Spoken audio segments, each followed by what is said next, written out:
ایک بچہ آیا نا اپنی ماں کے لیے لباس لینے کے لیے، اور پہلے وہ گیا اپنے چچا کے پاس، اس کی ماں بیوہ تھی اور اس کا لباس پھٹ گیا تھا، اور وہ اپنے چچا کے پاس گیا تو اس نے دتکار دیا۔ ماں نے اس کو روکا تھا بیٹا نہ جانا، لیکن اس نے کہا کہ تیرے بدن کے اوپر جو لباس ہے وہ بھی پھٹ گیا ہے اور جگہ جگہ سے جسم جھلک رہا ہے، تو میں اپنے چچا سے آپ کے لیے لباس لے کے آتا ہوں۔ پھر جو رویہ اس نے اختیار کیا تو واپس روتا ہوا آ رہا تھا، تو کسی نے راستے نے پوچھا کہ کیا ماجرا ہوا؟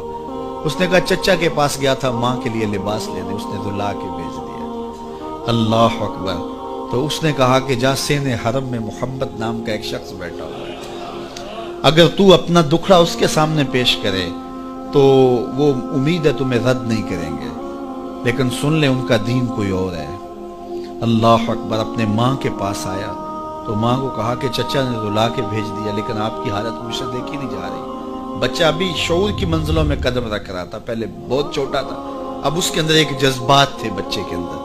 تو ماں نے کہا کہ بیٹا نہیں، ان کے پاس نہیں جانا، سنا ہے کہ جو ان سے ملے دین دھرم چھین لیتے ہیں اس کا۔ اللہ اکبر۔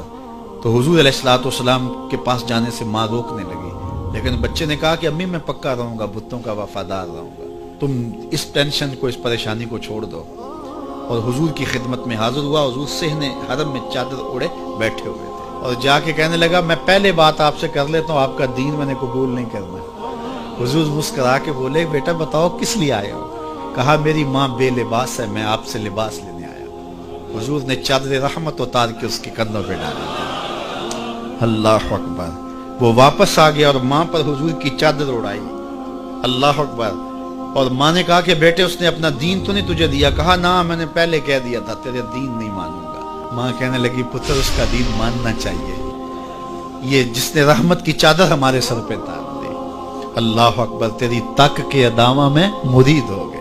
اس بوڑھی عورت کا قصہ بھی آپ نہیں بھول سکتے، جو گھر کا سامان باندھ کے اپنے دروازے پہ بیٹھی ہوئی تھی، اور اس نے سنا تھا مکے میں ایک جادوگر آیا ہے جسے ملتا ہے اس کا دین چھین لیتا ہے، کہیں ایسا نہ ہو کہ کہیں اس سے ملاقات ہو جائے اور وہ دین ہی میرا چھین لے، مجھے شہر چھوڑ دینا چاہیے۔ گھر کے تھڑے کے اوپر سامان باندھ کے بیٹھی ہے۔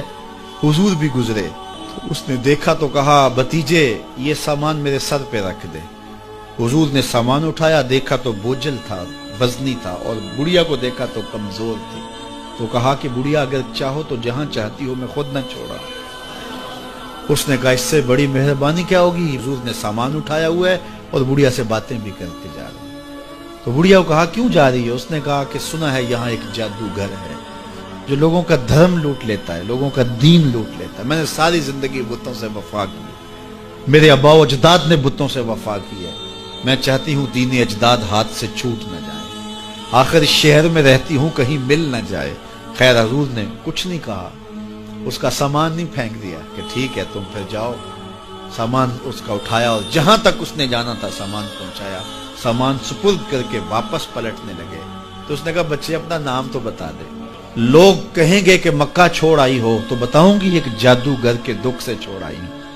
تو وہ کتنا برا بھلا کہیں گے شہر مکہ کو کہ جس مکہ سے لوگ نقل مکانی کرنے پہ مجبور ہو گئے، تو میں انہیں یہ بھی بتاؤں گی کہ جس مکے میں جادوگر رہتا ہے اتنا اچھا نوجوان بھی رہتا ہے، تو تیرا نام لیا کروں گی، تیرے قصیدے پڑھا کروں گی۔ تو حضور علیہ السلام مسکرا پڑے، کہا بڑھیا جس جادوگر سے بھاگ کے آئی ہے وہ تیرے سامنے کھڑا ہے۔ اس نے کہا سچ سے آپ ہی محمد ہیں؟ حضور نے فرمایا نام میرا یہی ہے۔ تو اس نے کہا پھر آپ کا جادو میرے پہ چل گیا ہے۔ اللہ اکبر۔ تیری تک کے ادامہ میں مرید ہو گئے، لوگوں کی خدمت کریں، بوڑھوں کے کام آئیں، دکھیوں کے کام آئیں، مصیبت زدہ کے کام آئیں۔